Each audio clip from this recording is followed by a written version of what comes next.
بسم اللہ الرحمن الرحیم. حمد و ثنا رب مہربان کے نام. درود و سلام شان کائنات جان کائنات نبی مکرم حضرت محمد مصطفیٰ صلی اللہ علیہ وآلہ وسلم پر.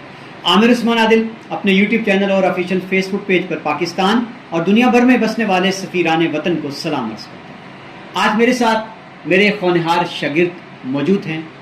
ناظرین، آپ اہلیان علاقہ واقف ہیں آستانہ عالیہ کالو چک شریف سے. نوجوان متولی ہیں اس آستانے کے، اور انہوں نے ابھی حال ہی میں ایک سلسلہ شروع کیا ہے پوڈ کاسٹ کا. بڑے بڑے نامور نام ہیں دنیا میں جن کی ایک اپنی خاص شہرت اور پہچان ہے.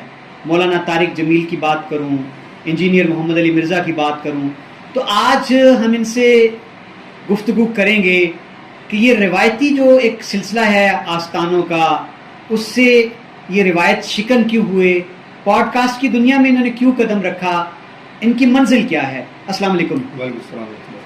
کیسے ہیں آپ؟ جی الحمدللہ، دعا ہے. تھوڑا سا ہمارے سننے والوں کو، دیکھنے والوں کو آستانہ عالیہ کالو چک شریف یہ سفر بتائیں کہ آپ کے بزرگ کون تھے اور کیسے سلسلہ یہ چلا. میرے دادا صاحب اوریجنلی ہمارے خانقاہ کے بانی ہیں. راجوری میں وہ پیدا ہوئے. لا نام کا ایک گاؤں تھا. بچپن میں انہیں یتیمی کا معاملہ ہوا، ان کے والد چلے گئے دنیا سے. والدہ ان کی بڑی پاک باز عورت تھی. انہیں حافظ قرآن کرنے کے لیے حفظ کی نیت سے وہ کالو چک میں آئے، حافظ قطب الدین علیہ رحمہ کے پاس. وہاں سے انہوں نے بس اپنی تدریس کا آغاز کیا. پہلے وہ علم الدین حافظ علم الدین صاحب کے پاس بھی پڑھے کچھ عرصہ، لیکن وہاں سے کچھ معاملات ہوئے، پھر یہاں پہ آ گئے. پھر تصوف کے معاملے میں وہ متاثر تھے خواجہ بہاؤالدین نقشبند سے، اور انہوں نے نقشبندی سلسلے میں اپنے ہی خاندان کے ایک بزرگ حاجی محمد نوران شاہ صاحب رحمہ اللہ تعالیٰ ان کی بیعت کی، اور یہیں سے پھر تصوف کا سلسلہ چل نکلا. حج کے معاملات میں وہ بڑے جنون کے ساتھ حج کی طرف جایا کرتے تھے. 1938 کا ان کا ایک سفر نامہ موجود ہے کہ وہ پیدل حج پہ گئے، یہاں سے کربلا ایون کہ بیت المقدس تک کا ان کا سفر، اور وہاں سے پھر حج کے لیے جانا. تو یہ ساری چیزیں تھیں جنہوں نے انہیں شریعت کے پابند بنایا، اور وہ ایسے مبلغ ظاہر ہوئے جنہوں نے لوگوں کو سمجھایا. ہمارے علاقے میں نے سنا ہے کہ لوگ حقہ پینے کو برا نہیں سمجھتے تھے، ایون کہ روزہ بھی ہو، تو انہوں نے لوگوں کو بتایا کہ یہ پینے سے آپ کا جو روزہ ہے وہ ٹوٹ جائے گا. اور خصوصاً جو لوگ سر عام روزہ کھایا کرتے تھے یا سر عام ہوٹل کھول لیا کرتے تھے، یہ ان میں تقویٰ تھا کہ وہ ان لوگوں کو روکتے تھے، یار ایسے نہ کرو، کم سے کم ادب احترام تو کر لو. اور بے نواز عورت کا ہاتھ کا کھانا نہ کھانا، یہ ساری چیزیں تھیں جو لوگوں کو بڑی متاثر کی. دنیا داری نہیں لکھی، انہوں نے دین کو مکمل لبادہ اڑا. اور کہا جاتا ہے کہ وہ جہاں بھی کسی مرید کے گھر جاتے تھے ان کے گھر نہیں جایا کرتے تھے، وہ مسجد میں ٹھہرا کرتے تھے. یہ تقویٰ کی نیت ان کی یہ تھی کہ اچھا، مریدوں کے گھر جانے والا کوئی سلسلہ نہیں، چکر ہی نہیں تھا. وہ مسجد میں ہی ٹھہرتے تھے، ادھر ہی کسی نے آ کر ملنا نہیں، ورنہ وہ کسی کے گھر نہیں سویا کرتے تھے. تو یہیں سے بس ان کا سلسلہ چلا اور لوگ متاثر ہوئے. ان کا پورا نام سید محمد شاہ صاحب رحمۃ اللہ علیہ. اور بعد میں ان کے جنازے پہ وہ منظر بنا ایک آبا ویلو کا کہ اللہ تبارک تعالیٰ نے عزت افزائی دی، پروٹوکول دیا کہ آبا ویلو نے ایسا منظر بنایا کہ جو ان کی چارپائی کے اوپر دھوپ نہیں آ رہی تھی، حالانکہ سخت گرمی کا موسم تھا، دھوپ تھی. کس سن کی بات ہے؟ یہ 1987 کی بات، 87. جی. اور یہ ہمارے علاقے کے بڑے بڑے سیاستدان، میں نے ان کے منہ بھی یہ بات سنی ہے، ایون کہ اہل الحدیث مختلف کے لوگ. اور ہمارے ساتھ بھی بانگڑا اور برچ نام کے دیوبندی تگڑے گاؤں ہیں، ان کے بڑے بڑے تگڑے دیوبندی لوگ جو ہیں جو پیری مریدی کو بالکل نفی کرتے ہیں، وہ بھی کہتے ہیں کہ یار ایسا شے ہو تو ہم بھی خواہش رکھتے ہیں، ہمیں ملاؤ. تو یعنی کہ ایسی شخصیت ہے جنہوں نے دین کو حقیقت جو اپنا ان کی تحقیق تھی اسے تو آپ اختلاف کر سکتے ہیں، لیکن ان کا جو ایمان کا لیول تھا وہ اس سے کسی نے اختلاف نہیں کیا.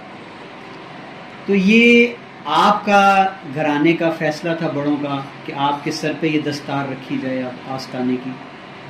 2006 17 اگست میرے والد محترم اس دنیا سے کینسر کی بیماری، تقریباً 6 ماہ کی طویل انہوں نے مشقت اٹھائی بیماری سے، اور وہ دنیا سے چلے گئے.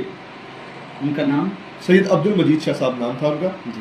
اور میرے والد صاحب کی وہ سجادہ نشین ضرور تھے دربار کے، میرے تایا جان نے انہیں بٹھا دیا، لیکن وہ دنیا دار انسان تھے اس لحاظ سے کہ وہ کاروبار کرتے تھے اپنا. پیری مریدی میں کوئی اتنا انٹرسٹ نہیں لیا انہوں نے اپنی زندگی میں. ہمارے کوٹلہ کے کافی تاجر انہیں جانتے تھے، خصوصاً سادات الیکٹرک اسٹور والے شاہ صاحب، وہ ان کے بڑے اچھے دوست تھے. موٹر سائیکل لینا، اس طرح کی چیزیں، یعنی کاروباری معاملات میں ہی لگے رہے. ایون کہ رینٹ رکھا.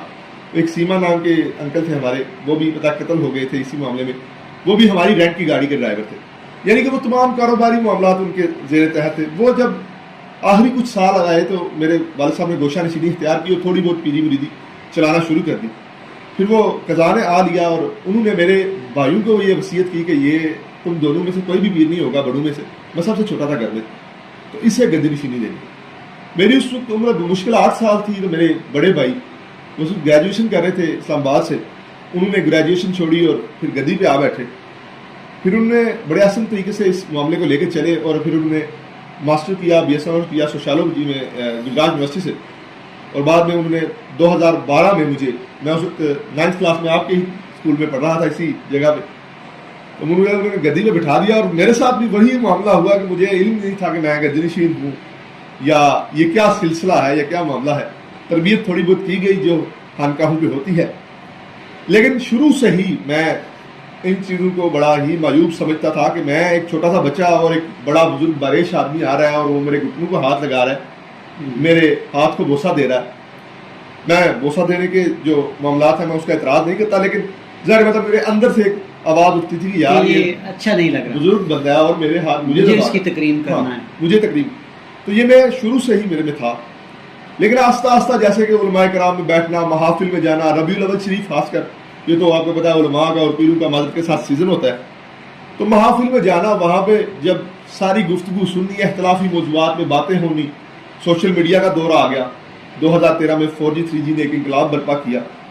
تو یہ ساری چیزیں تھیں, یہیں سے میرا ٹرننگ پوائنٹ تھا. میں نے یوٹیوب کے سہارے ہی میں نے تمام علماء کرام کو سننا شروع کر دیا, اور ایون کہ میں مکی حجازی صاحب کی وہ ویڈیو بھی سن رہا ہوتا تھا جس میں وہ بالکل میری فکر کے متنافی بات کر رہے ہوتے تھے, اور مجھے غصہ آ رہا ہوتا تھا یار یہ بندہ کیا بات کر رہا ہے, لیکن میں سنتا تھا مکمل اطمینان سے. اسی طرح مفتی طارق مسعود صاحب کو مجھے ایک بڑا ہی اچھا ان کا ایک ویڈیو میرے سامنے آئی ایک مسائل میں نے بڑا اتفاق کیا اس بات سے. پھر میں نے ان کو سننا شروع کر دیا.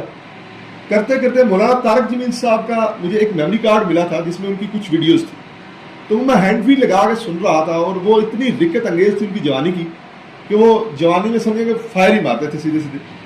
اور وہ بے حیائی کے خلاف ایک ویڈیو تھی اور میرے اندر کے رونگٹے کھڑے ہو گئے. بس یہی میرا ٹرننگ پوائنٹ تھے. اس کے بعد مولانا اسحاق رحمہ اللہ تعالیٰ, میں انہیں اپنا استاد مانتا ہوں اس فیلڈ میں, بس پھر ان کے ساتھ رغبت میری ہو گئی. اچھا, آپ نے جب آواز اٹھائی, روایتی جو جتنے بھی آستانوں پہ جو طریقے چلتے ہیں, جی جی, تو آپ کو مزاحمت کتنی ہوئی؟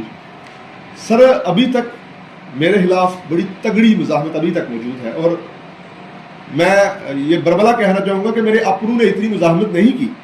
یہ بات بالکل درست ہے کہ انہوں نے مجھے کچھ نہیں تو کچھ سپورٹ ضرور کیا ہے. باہر سے لوگوں نے بہت زیادہ مزاحمت کی ہے, خصوصاً جو ہمارے بریلوی مکتبہ فکر کے لوگ ہیں, انہوں نے مجھے کال کر کے دھمکیاں تک دی ہیں, اور اس طرح کے معاملات میرے ساتھ ہوئے جو میں آج پہلی بار ان کیمرہ بتا رہا ہوں, کہ مجھے کہا ہے کہ تم ہمارے مسئلے کو بدنام کر رہے ہو یا رافضی ہو جاؤ پکے.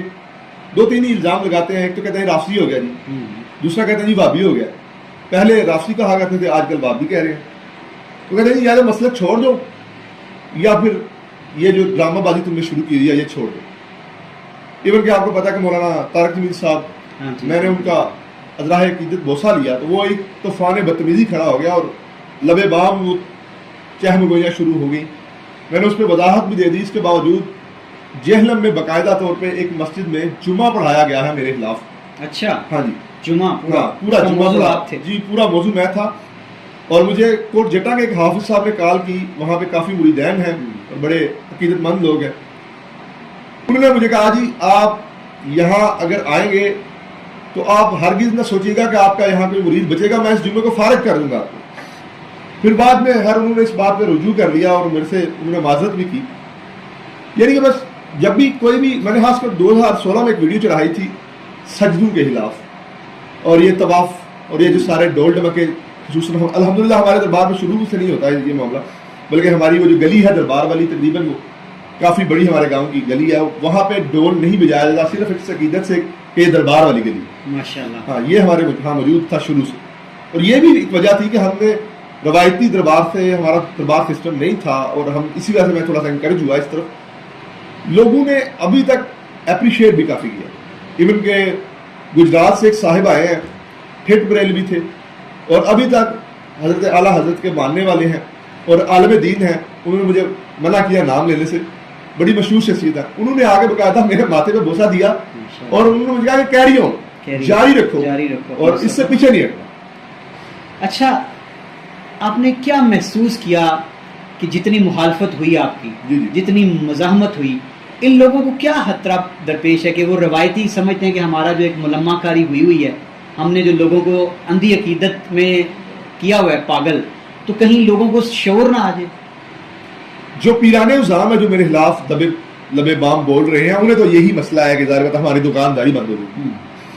اب علماء کرام کو کیا مسئلہ ہے وہ تو میری سمجھ سے باہر ہے, لیکن میں یہی سمجھتا ہوں کہ فرقہ واریت ہی سب سے بڑی وجہ ہے, بیماری ہے. ہاں, وہ لوگ کہتے ہیں کہ یہ کفر ٹوٹ جائے گا, لوگ سب کو سننا شروع کر. فرقہ واریت سے بھی دکانداریاں نہیں چل رہی؟ بالکل بڑے آرام سے چل رہی ہیں, بلکہ فرقہ واریت کی بنا پہ چل رہی ہیں. تو یہی وجہ ہے کہ لوگ کہتے ہیں کہ یہ کفر ٹوٹ جائے گا, اور میں کہتا ہوں سب کو سنو, اور میں خصوصاً استعانت والے معاملے پہ میں کہتا ہوں جی اللہ سے مانگو. تو اس معاملے میں آگے لوگ بڑے کہتے ہیں جی اگر وہ پھر نصیر الدین شاہ صاحب والی بات کو کہا کرتے تھے کہ نصیر الدین تو کہنا ہے کہ اللہ کو مانگو اللہ دے گا تو تیرے کو کون آئے گا. تو مجھے یہ باتیں لوگوں نے کہی کہ آپ تو چاہتے ہیں کہ آپ کے پاس کوئی نہ ہے. تو میں بھی انہیں پھر یہی جواب دیتا ہوں کہ میں اس لیے بتاتا ہوں کہ لوگ آئیں اور اللہ کی تعلیم لے کے جائیں کہ اللہ سے مانگو سارے معاملات. یہ فرقہ واریت اور دکانداری ہے, بس اس کے علاوہ کوئی نہیں. اچھا, اختلافی مسائل جتنے بھی ہوتے ہیں دین میں, فقہ میں, اسلام بڑا سیدھا, دین فطرت کیوں کہا گیا کہ فطرت کے قریب تر ہے, بڑا سادہ مذہب ہے. آج کی نسل نو, چونکہ آپ کا خود بھی تعلق کسی نسل سے ہے, کیا آپ سمجھتے ہیں کہ نسل نو ان چیزوں سے زیادہ دین سے دور ہوئی ہے؟ میں سمجھتا ہوں جی 70% ہماری جو عوام ہے اس کے نماز نہ پڑھنے کی بڑی وجوہات ہی یہ ہے کہ وہ کیا کریں, کس کے طریقے کی نماز پڑھیں. وہ کہا جاتا ہے کہ ایک تو اپنے امام کو فالو کرو جسے آپ جس کی تقلید کر رہے ہیں, دوسرا اپنے اسلاف کو نہ چھوڑو, اپنے والدین آبا و اجداد خصوصاً یہ بڑا تھا یہ تک تمہارے والد کی کرتے سر. اگر مثال کے طور پہ کوئی رفع دین شروع کر لیتا ہے یا غصہ کا معاملہ کرتا ہے, یہ ایک اختلافی موضوع ضرور ہے, لیکن اگر کوئی کرتا ہے تو امت میں تو رفع دین کرنے والے بھی موجود ہیں, بڑے بڑے اسلاف نے کیا, لیکن اس مسجد میں ضرور ہنگامہ ہوگا اور کہا جائے گا کہ تمہارے والد کیا کرتے تھے, انہیں دیکھو. یہ نہیں کہا جائے گا کہ بیوی کے حجت رسول الخدا ہیں. اور یہی چیزیں تھیں جس کی وجہ سے میں بھی آیا. میں سمجھتا ہوں کہ سب سے بڑی وجوہات یہ ہے کہ اختلافی موضوعات کو ڈسکس نہ کرنے کی وجہ سے ہماری نسل نو اس وقت بے نمازی ہوئی پڑی ہے, بے حیا ہوئی پڑی ہے, آئے روز نئے نئے سکینڈلز آ رہے ہیں. اور اس کی بڑی وجوہات یہ ہے کہ علماء آپس میں اتنے زیادہ اختلاف کرتے ہیں کہ لوگ کہتے ہیں کہ بھائی دین سے دور ہی ہو جاؤ. بلکہ میں نے اکثر جگہ ہوٹل میں بھی دیکھا کہ یہاں پہ مذہبی گفتگو منع ہے, یعنی کہ یہی ہمارا ذہن بن چکا کہ یار مذہبی گفتگو کریں گے تو پیار نہیں پیدا ہوگا, رنجشیں بڑھیں گی, اختلاف بڑھیں گے, مرنے مارنے تک نوبت آئے گی, شدت پسندی آ جائے گی, دین سے دور. اچھا, ایک سوال ہے میرے ذہن میں بطور ایک طالب علم کے کہ پاکستان میں ماشاءاللہ ایک سے بڑھ کر ایک گدیاں ہیں, خانوادے ہیں, آستانے ہیں, اور پیروں کے پیچھے لائن لگی ہے ارادت مندوں کی, عقیدت مندوں کی, بڑے بڑے لمبے ان کے استقبال, جلوس. ہم بطور مسلمان ملاوٹ, لوٹ کسوٹ جو کچھ ہمارے معاشرے کے اندر, تو اس کی وجہ کیا ہے؟ ہمارے کیوں اعمال اخلاق کیوں سنورتے نہیں, کہاں خرابی کہاں پھر؟ ہم شارٹ کٹ کے چکروں میں سر. میں جب گدی پہ بیٹھا تو میں نے اکثر لوگوں سے یہ فقرہ سنا, کسی اسلاف میں سے کسی شاید شخص نے کہی ہو بات, انہوں نے کس معنی میں کہی وہ نہیں دیکھتے. یہ کہتے ہیں جی پیر تام علیہ کہ قیامت والے دن وہ بخشوائے گا. اچھا, اور باقاعدہ ایک روایت پیش کرتے ہیں جی وہ داغے بندے ہوں گے پیروں کے ساتھ اور وہ اپنے مریدوں کو کھینچ کے لے جائیں گے, وہ دوزخی ہوں گے ایمن میں. ٹھیک ہے. اچھا, میں نے اکثر لوگوں سے سنا ہے, میں نے کہا جی بیعت ہونے کے لیے آتے ہیں, میں کہتا ہوں جی نماز شرط ہے, پہلے آپ نے وعدہ کرنا ہے نماز. تو آگے سے انہوں نے کہا جی نماز پڑھنے میں کیا فائدہ, جب پیر تو انو مان لیا تو پھر اسی نماز پڑھنی ہے, نماز اسی پڑھنی ہے, ساڑیاں تو اسی پڑھنی ہے. یہ فکرہ جات میں نے لوگوں سے سنے ہیں, شارٹ کٹ کے چکروں میں ہیں. اور یہی وجہ ہے کہ ہمارا اور دین کے ساتھ رغبت اس طرح ہم نے دین کو سیدھے سے نہیں لیا, سیکنڈ پرائورٹی. یعنی میں جو سمجھا ہوں جی کہ چاہے ممبر پہ بیٹھا خطیب عالم ہو یا پیر ہو, چاہیے تو یہ تھا کہ تربیت ہوتی, جی معاملات سنوارے جاتے, لیکن خیر چلیں. اچھا, ایک اور چیز میرے مشاہدے میں جو آئی ہے کہ ہمارے مدارس روایتی انداز کی تعلیم دے رہے ہیں اپنے اپنے مسلک کے مطابق, عقیدے کے مطابق. ہم ذہنوں کو بند نہیں کر رہے, کفل نہیں چڑھا دیے ہم نے, سوچ, تدبر, تفکر. قرآن تو کہتا ہے تفکروا, تدبروا, تفقہوا. تو ہم کیا دے رہے ہیں نسل کو؟ سر یہی بات ہے کہ اصل میں جو مسلک کی قید ہے نا, میں نے خود بڑے بڑے علماء کرام کو دیکھا جو بڑے گوہر نایاب ہیں, اگر وہ بولیں تو میرے حال میں انقلاب آ جائے پاکستان میں ان کے غیر مسلمس کے لیے.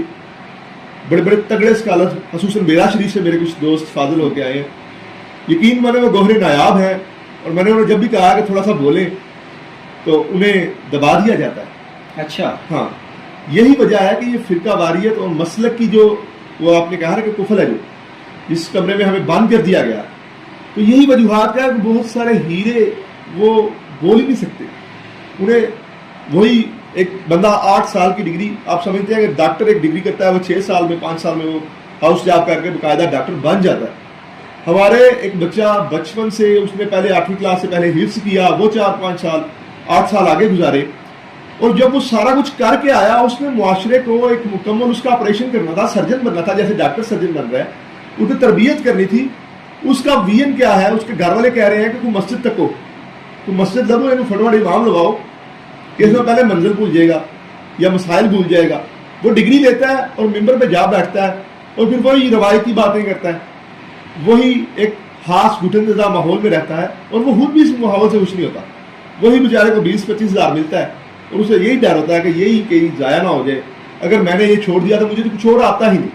یعنی تربیت کا جو معیار رہ گیا ہے ہمارے زمانے میں, وہ ہمارے علماء کرام جو نئے بن کے آ رہے ہیں ابھی, وہ بھی اس چیز سے آ رہی ہیں کہ یار ہم نے کوئی تربیت کرنی ہے, وہ یہی اس دائرے سے باہر نکلنے کے لیے خود کو بھی تیار نہیں پاتے. نہیں کر پاتے.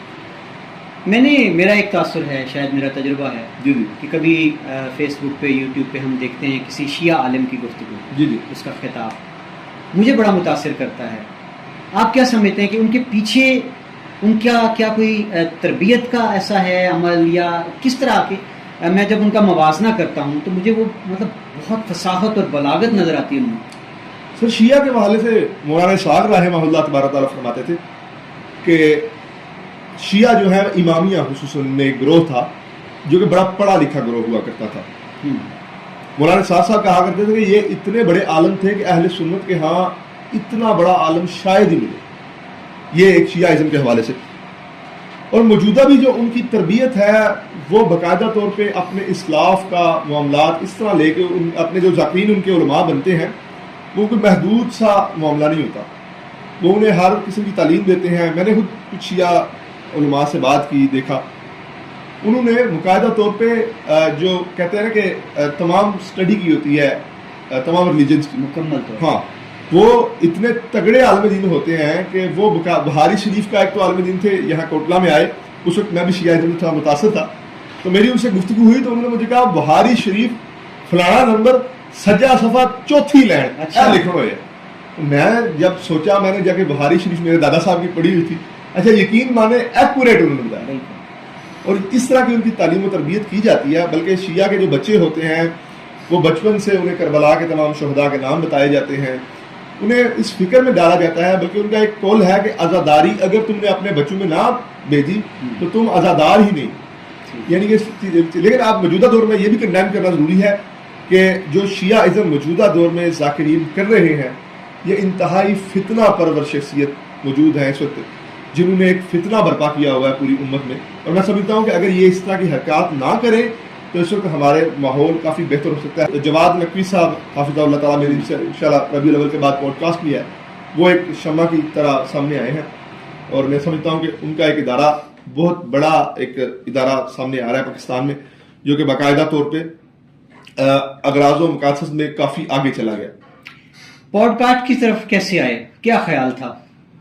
2017 میں میں نے شوق کیا یوٹیوب کا, دوسروں کو دیکھ کر ایک شوق آیا کہ یار میں بھی بولا کروں. کچھ ویڈیوز بنائی, کچھ احباب کی طرف سے منع کر دیا گیا, کچھ نے مذاق اڑایا, اور کچھ نے تو ایون کہ میرے ایک کزن تھے وہ مجھے اب تک یوٹیوبر کہتے ہیں. اب تو میں بن گیا ہوں, لیکن وہ مذاقاً طنزاً یوٹیوبر کہا کرتے تھے.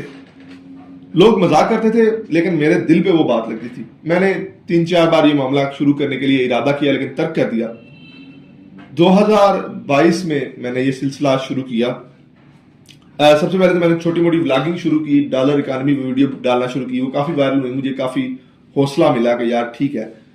اس کے بعد انجینئر محمد علی مرزا صاحب کے ساتھ میری کوئی انٹریبیوشن ہوئی, میں ان کے پاس ایک دو بار گیا, میں نے انہیں عرض کی کہ میں آپ کے ساتھ انٹرویو کرنا چاہتا ہوں, لیکن ان کی اس وقت پالیسی نہیں تھی تو میں ان کا انٹرویو نہیں کر سکا.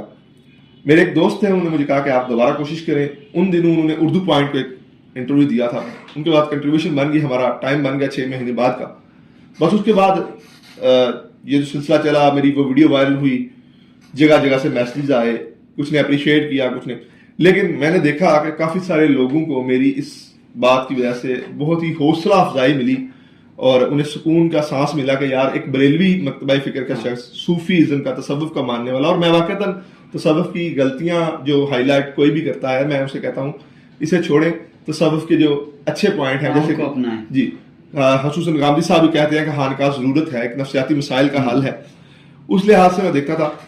تو میں نے یہ نوٹ کیا کہ لوگوں نے میری پوڈ کاسٹ کو بہت زیادہ پازیٹیو لیا ہے, میرے اپنوں نے نہیں, علاقے کے لوگوں نے نہیں, لیکن بڑا مثبت فیل ہوا. اس کے بعد میں نے فضل ہمدرد صاحب سے کی, پھر ایک ڈاکٹر دانیال صاحب ہیں, ٹک ٹاکر ہیں, انہوں نے میرے ساتھ رابطہ کیا, انہوں نے بڑا اپریشیٹ کیا. اس طرح کرتے کرتے میں پھر الحمدللہ مولانا طارق جمیل صاحب سے میرا ایک رابطہ ہو گیا. وہ کیا کہانی, کیسے وقت مل گیا اتنے مصروف عالم کا؟ مولانا طارق جمیل صاحب کے ساتھ میرا جو معاملہ ہوا تھا, میں فیس بک پہ ایک دن مولانا طارق جمیل صاحب کی ایک پوسٹ دیکھ رہا تھا. زین شیخ نام کے ایک دوست ہے میرے, وہ میرے ساتھ ایڈ تھے اور مجھے نہیں پتا تھا کہ یہ ملتان کے ہیں یا کہیں, بس ایسے ہی سڈنلی ایڈ ہو گئے. تو میں نے ان کی تصویر دیکھی مولانا طارق جمیل صاحب کے ساتھ, میں نے انہیں میسج کیا, وہ مجھے نہیں جانتے تھے, اپنی پوڈ کاسٹ کا حوالہ دیا جو انجینئر صاحب کے ساتھ ہوئی. تو وہ دیکھ کے میرے کچھ تھوڑے سے فین ہوئے پڑے تھے پہلے کہ یار یہ بندہ بریلوی ہو گئے, تو حالانکہ وہ خود دیوبندی ہے کٹر. تو انہوں نے مجھے بڑا اپریشیٹ کیا. کچھ دن بات چلتی رہی, میں نے ان سے نمبر مانگا مولانا صاحب کا, تو انہوں نے انکار کر دیا. لیکن بعد میں انہوں نے کچھ معاملہ کر کے مجھے ایک ان کے اسسٹنٹ کا نمبر پرووائڈ کر دیا. انہوں نے کہا جی ٹائم ملنا ناممکن ہے, کوشش کر لیں. میں نے انہیں روانی صاحب کو میسج کیا, میں نے 10:30 بجے میسج کیا مولانا صاحب کو, اور 11:30 بجے مجھے ان کی اتوار والے دن کال آ گئی. ماشاءاللہ. مولانا صاحب نے صرف مجھے اتنا بولا ہے, جی آپ سید ہیں؟ میں نے کہا جی. انہوں نے کہا آپ کب آنا چاہتے ہیں؟ میں نے کہا جی میں کل آ جاتا ہوں. انہوں نے کہا جی کل تو میں فیصلہ آباد ہوں, آپ تلمبہ آئیں, وہاں کا روحانی ماحول فیل کریں, فیصلہ آباد میں آپ کو نہیں مل سکتا. ٹھیک ہے, تو آپ تلمبہ آ جائیں, تو آپ میرے سسٹر سے رابطے میں رہیں. ہم بھی 3 بجے صبح یہاں سے نکلے اور وہاں پہ گئے تو میں نے عجیب سا ماحول دیکھا. ایک تو بڑا ٹھٹ پنجابی ماحول تھا وہاں پہ, ڈیرہ داری میں نے تو سمجھا تھا بڑے گن مین ہوں گے, مولانا صاحب کی بڑی سیکیورٹی ہوگی. مولانا صاحب بائک پہ آئے, ایک طرف ٹانگیں کی ہوئی, اور آ کے مجھے کہا ڈائریکٹلی کہ آپ آگے, کوئی سیکیورٹی نہیں, کوئی چیکنگ نہیں, اور محبت کا وہ انداز کہ کمال. اور مجھے یہ نہیں لگ رہا تھا کہ مولانا صاحب کو پرسنالٹی ہے, وہ مجھے بار بار ایسے کہہ رہے تھے کہ جیسے میں کوئی پرسنالٹی ہوں. وہ اتنی محبت سے نوازا, انہوں نے اتنی محبت سے نوازا. اور آف دی کیمرہ کچھ ایسی باتیں ہوئی جو میں کیمرہ میں تو نہیں بتا سکتا, لیکن وہ اتنی محبت والی تھی کہ میں سمجھتا ہوں کہ میں ان کا ہاتھ تو ایک طرف اگر شریعت اجازت دیتی تو میں ان کو پاؤں بھی چومتا. آپ اس کو اپنی جتنی آپ کی ابھی مختصر یہ جو ہے کیریئر بطور یوٹیوبر کے, پوڈ کاسٹر کے, مولانا طارق جمیل کے ساتھ نشست, اس کو آپ یادگار سمجھتے ہیں اپنی زندگی؟ میں سمجھتا ہوں کہ جی مجھے کسی سے خواہش نہیں ہے ملنے کی اتنی, باقی جس سے بھی ملوں گا ایک تھوڑی بہت کنٹریبیوشن تو ہوتی ہے. یہ واحد شخصیت تھی جن سے میرا ملنے کی ایک خواب تھا, اور میں نے وہ اپنا خواب پورے ہوتے ہوئے دیکھا. اور مجھے یقین مانے, میرا وہ ڈرائیور جو ساتھ گیا, شاہد نام ہے, سریا کے ہیں وہ مجھے 12 بجے کال کر رہے ہیں, جی شاہ جی جاگ دے ہو پہ؟ میں کہا جی بالکل جاگ رہے ہیں. انہوں نے 1 بجے کال کی, شاہ جی جاگ دے ہو پہ؟ میں نے کہا یار مجھے نیند نہیں آ رہی. ہاں, اتنا اشتیاق ہے. ہاں, اور یقین مانے وہ ساتھ جو کیمرہ مین تھے وہ سارے سوئے رہے, اور ڈرائیور کی تو مجبوری تھی, اس نے جاگنا تھا. میں سارے رستے مولانا صاحب کی ویڈیوز نکال کے دیکھتا رہا کہ یار اس بندے کو آج ملنے جانا ہے. اتنی ایکسائٹمنٹ تھی کہ وہ بندہ کہتا ہے یار آپ خود ایک سید ہیں, آپ کو اس طرح ایکسائٹ نہیں ہو جائے. میں نے کہا یار میری اب بچپن کی خواہش ہے کہ آپ نے ذہن میں ایک تراشا ہوتا ہے. جی جی. اچھا مجھے یہ بتائیے گا کہ آستانے دوبارہ بات کرتے ہیں, بڑے بڑے کمال ہم دیکھتے ہیں, گاڑیاں بڑی عالی شان, یورپ کے دورے, تو اس انداز سے میں دیکھتا ہوں کہ ہمارا آستانہ عالیہ کالو چک شریف, تو اس اعتبار سے اگر میں بات کروں تو سفید پوش آستانہ نہیں لگتا؟ جی. اصل میں اس کی بڑی وجوہات ہمارے والد صاحب کی تربیت ہے. میرے والد محترم ہمارے آستانے میں واحد تو نہیں کہوں گا, لوگوں کو برا لگ جائے گا, لیکن حقیقت یہی ہے کہ وہ واحد شخصیت تھی جنہوں نے کسی کو ڈیمانڈ نہیں کی. اچھا. ہاں, یہ ہمارے پورے مریدین جو ہمارے ناقد لوگ ہیں نا وہ بھی جانتے ہیں کہ میرے والد محترم نے کبھی کسی سے ڈیمانڈ نہیں کی، اور یہی وجوہات تھی کہ وہ روایتی پیری سے بڑے دور تھے. حالانکہ باریش آدمی، انہوں نے اپنا کبھی سر ننگا نہیں کیا، باقاعدہ نمازی اور مظلوم شخصیت کے مالک تھے. اس کے باوجود کبھی روایتی پیری کا میں نے ان سے سنا ہی نہیں. غربا آتے تھے، ان سے انتہائی محبت، اور جو خصوصاً کٹ کاچ والے لوگ تھے ان سے کوئی اتنی رغبت نہیں رکھتے تھے، اور ڈیمانڈ بھی نہیں کرتے تھے کہ یعنی کہ کوئی اگر آیا ہے کہ بکرا دے جاؤ جی. آج کل کے پیر تو باقاعدہ طور پہ ڈیمانڈ کرتے ہیں. ہماری جو معاملات ہیں، ابھی بھی مجھے اکثر لوگ کہتے ہیں کہ ابھی بھی پیر شروع کر دو تو اچھے خاصے پیر بن سکتے ہو، اب تو ٹھیک ٹھاک وائرل بھی ہو چکے ہو. میں یہاں پہ بتاؤں گا کہ اب بھی ہمارے آستانے میں بھی کچھ ایسے معاملات ہیں کہ وہ جن جنات نکالنا اور اس طرح. میں نے اپنی پوری زندگی میں ایک سنگل پرسن بھی ایسا نہیں دیکھا جسے واقعتاً کوئی جنات یا آسیب کا کوئی سایہ ہو.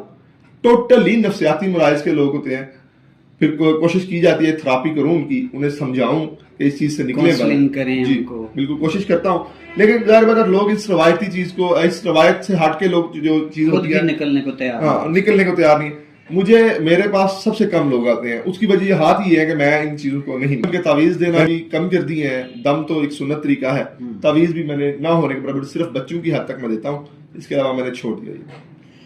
دی ایجوکیٹرز آپ کی زندگی کا ایک حصہ ہے. مجھے یاد پڑتا ہے میرا ایک بڑا ہونہار اسٹوڈنٹ جس کو ادب سے لگاؤ ہوا، پھر وہ میری کیریکولم کے ساتھ ساتھ کو کیریکولر جتنی بھی سرگرمیاں تھیں غیر نصابی، ان کا ایک بڑا جاندار حصہ تھا. اور مجھے یاد ہے کہ میں نے شکوہ جواب شکوہ وہ آپ کو دیا، آپ نے اس کو بڑی خوبصورتی سے پرفارم کیا. تو کیا یادیں ہیں ایجوکیٹرز کی؟ میں وہ جذبات میں بیان ہی نہیں کر سکتا. مطلب یہ ادارہ میری زندگی کا ٹرننگ پوائنٹ تھا، اور میں سمجھتا ہوں کہ اگر میں ایجوکیٹرز میں نہ آتا تو آج میں آپ کے سامنے نہ بیٹھا ہوتا. میرے لیے وہ یہاں سے مجھے گروم ملا، جو مجھے جو پچ ملی، اس کے بعد پھر میں نے پیچھے مڑ کے نہیں دیکھا. بڑی بڑی محافل میں جا کے میرے لیے بولنا مشکل نہیں تھا. سامنے ہزاروں کا مجمع ہوتا تھا، بڑے بڑی داڑھیوں والے پیرانے عظام اور علماء کرام بیٹھے ہوتے تھے، اور میں کسی بھی ٹاپک میں فلبدی بولتا تھا. اور اس کی بڑی وجہ یہ ادارہ ہے. میں سمجھتا ہوں کہ یہاں میں نے کافی دن سے سوچ رہا تھا کہ یار میں اس ادارے سے جب سے نکلا ہوں، میرے جذبات میں اتنی طاقت ہی نہیں تھی کہ میں دوبارہ اس میں واپس آؤں، آپ سے ملوں. لیکن آج میں نے ہمت کی اور اپنی یادوں کو دوبارہ تازہ کیا. یہ ایسی یاد ہے جو میں بھول ہی نہیں سکتا. یعنی اگر آپ کہیں کہ اگر دی ایجوکیٹرز کا وہ پلیٹ فارم آپ کو میسر نہ آتا تو میں آج کچھ بھی نہ ہوتا. کیا پیغام ہے آپ کا جو نسل نو ہے اور والدین خاص طور پر؟ یہاں میں ایک بات کرنا چاہتا ہوں کہ اس وقت جو ٹرینڈ ہے نا اسکولوں کا، پرائیویٹ یا سرکاری، نمبروں کی دوڑ کے پیچھے لگے ہیں کہ وہ ادارہ بڑا اچھا ہے، اس کے ٹاپر ہیں. میرے نزدیک آپ بھی یہاں سے ہو کے گئے ہیں کہ میں کہتا ہوں کہ فرد سازی، شخصیت سازی کی جائے، کردار سازی کی جائے، نسل نو کو بولنے کا سلیقہ دیا جائے. یہ چیزیں زندگی گزارنے کا سلیقہ ہوتی ہیں. تو آپ ذاتی طور پر آپ محسوس کرتے ہیں؟ سر رٹا سسٹم جو ہے نا ہمارا، یہ کلچر بن چکا ہے. اور رٹا سسٹم کے ذریعے جب بچوں کو یونیورسٹیز میں بھیج دیا جاتا ہے تو وہ پھر بے راہ روی کی طرف جاتے ہیں. ان کے پاس کوئی پلان نہیں ہوتا زندگی کا. پھر وہی گریجویشن کے بعد بھی ڈنکیاں لگا رہے ہیں. آج ہمارے معاشرے میں یہ حال ہے. تو میں سمجھتا ہوں کہ یہ ادارہ ایک ایسا ادارہ تھا جس نے بہت سارے لڑکوں کو، ایون کہ میں نے اپنے سے جو سینئرز ہیں وہ بھی دیکھتا ہوں کہ بڑے بڑی پوسٹوں پہ موجود ہیں، اور بڑی قلم کاری کے معاملے میں، ادب کے معاملے میں ان کا ایک بڑا مقام ہے، انہیں بڑا مانا جاتا ہے. محفل میں بولنے والے، اس ادارے سے جو بچہ سیریسلی پڑھ کے چلا گیا وہ 4 بندوں میں بیٹھ کر بول سکتا ہے، اسے ڈر نہیں لگے گا بولنے میں. اور یہی انسان کی خصلت ہوتی ہے کہ انسان بول سکے، انسان کو یہ آئیڈیا ہو کہ میں نے کس سے بات کرنی ہے تو کس طرح کرنی ہے. خصوصاً والدین سے میں یہی کہوں گا اور نسل نو سے یہی کہوں گا کہ اس ادارے کے ذریعے اگر آپ کا بچہ نمبرز اچھے نہ لے، لیکن یہ معاملہ میں آپ کو گارنٹی دیتا ہوں کہ وہ کل کو کچھ نہ کچھ بن جائے گا اور وہ اپنے بچوں کی تربیت کرنے کے قابل ہو جائے گا. یہ ادارہ ایک ایسا ادارہ ہے. جی ناظرین، آپ نے سنی گفتگو ایک روایت شکن نوجوان کی، جس نے مقدور بھر کوشش کی کہ اللہ نے اس کو جو عقل شعور دیا وہ اس کو بروئے کار لائے، اور معاشرے کے اندر جتنے سکم ہیں سوچ کے، جو خرابیاں ہیں، اور خاص طور پر جو آستانوں سے جڑی قدغنیں ہیں، ان کو دور کرے اور لوگوں کو امید دے، لوگوں کو حوصلہ دے سوچنے کا. اللہ تعالیٰ نے ہمیں عقل سلیم عطا کی ہے، اور بطور ایک استاد کے میرا فخر ہے، مجھے خوشی ہے کہ میرا شاگرد رشید اس وقت اس کا نام گونجنے لگا ہے پاکستان بھر میں اور دنیا میں. میں دعا گو ہوں، کیونکہ کہتے ہیں کہ ماں باپ کے بعد واحد ہستی آپ کا استاد ہوا کرتی ہے جو آپ کی کامیابیوں پر خوش ہوا کرتی ہے. تو میں دعا گو ہوں اللہ کریم آپ کو عروج دے اور آپ اسی طرح معاشرے کے اندر عقل کی دولت، شعور کی دولت بانٹتے رہیں. سلامتی ہو.